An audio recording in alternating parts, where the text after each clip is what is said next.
On Tuesday, we talked about how Idaho and the federal government have agreed to send nuclear waste to the Idaho National Lab for research once again. This would go against the agreement made in 1995, which stopped spent nuclear waste and spent fuel from being shipped to Idaho, which was being done for decades to that point. So a special waiver was needed for this to happen. And maybe you're wondering, what constitutes nuclear waste? So here's a long science story simplified with help from our friends at the International Atomic Energy Agency. Let's look at a nuclear reactor they use to create energy. You need uranium, and nuclear fission splits the atoms of that uranium.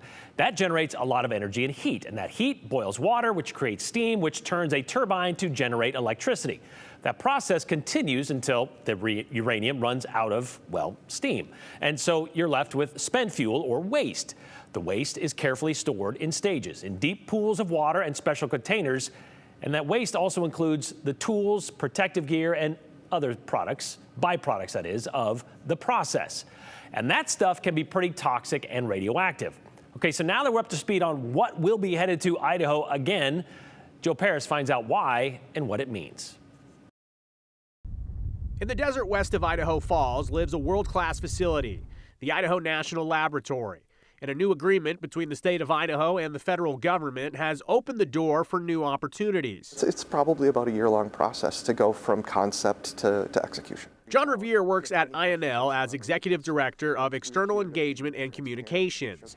This new agreement will allow INL to take limited shipments of spent nuclear fuel or nuclear waste from both commercial and university research reactors for further research. The goals are to move toward energy abundance for our nation, to enable advanced nuclear to move forward, and then ultimately to secure the workforce that can do both of those things. With the renewed push to embrace nuclear energy to power America's future and build an expert workforce in the field, university research labs are looking to avoid hitting a cap of how much nuclear waste they have. INL taking that waste allows them to continue their research at universities, which, yes, it naturally does yield waste. So from our perspective, we really need this workforce, not just for INL, but if we're going to have a nuclear renaissance in this country, all of these nuclear power stations, all of these nuclear developers have to have this talent base. Regardless of the reason, INL accepting spent nuclear fuel required a special waiver just announced this week. In 1993, Idahoans mobilized in a big way to call out and prevent the Gem State from accepting nuclear waste. Idaho had become a storage facility, or dumping ground as some saw it, for spent nuclear fuel from around the country, creating concerns about the impact on the environment and the people of Idaho. In the dark of night, some even gathered, pointing out trains packed with nuclear waste that were headed to INL for treatment and storage. It created the Stop the Shipments campaign. The Stop the Shipments campaign was a pretty big success as far as raising awareness. It was pretty powerful. Lee Ford is executive director of the Snake River Alliance, a group determined to be Idaho's nuclear watchdog and a champion of clean energy.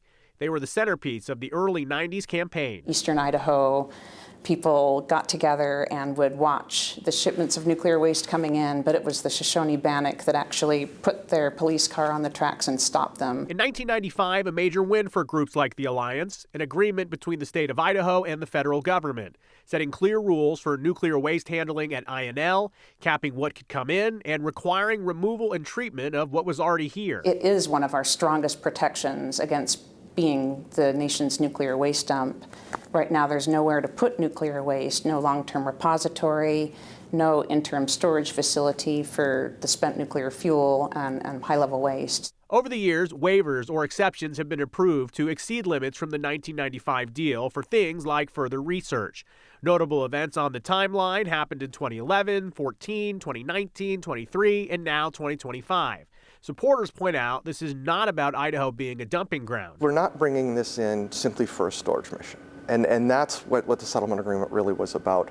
This is coming in to do research, and critical research, vital research, and INL is really one of the only, if not the only place that can really do this research. Although Idaho National Lab has done a really good job with the cleanup, we have additional concerns about the new push for nuclear. Another component to the waiver allows a shipment of high burn-up fuel cask from the North Anna Nuclear Power Plant in Virginia to INL for examination and testing to support the renewal of U.S. nuclear power licensees. The fuel was left in the reactor a little bit longer. Get more energy out of the fuel.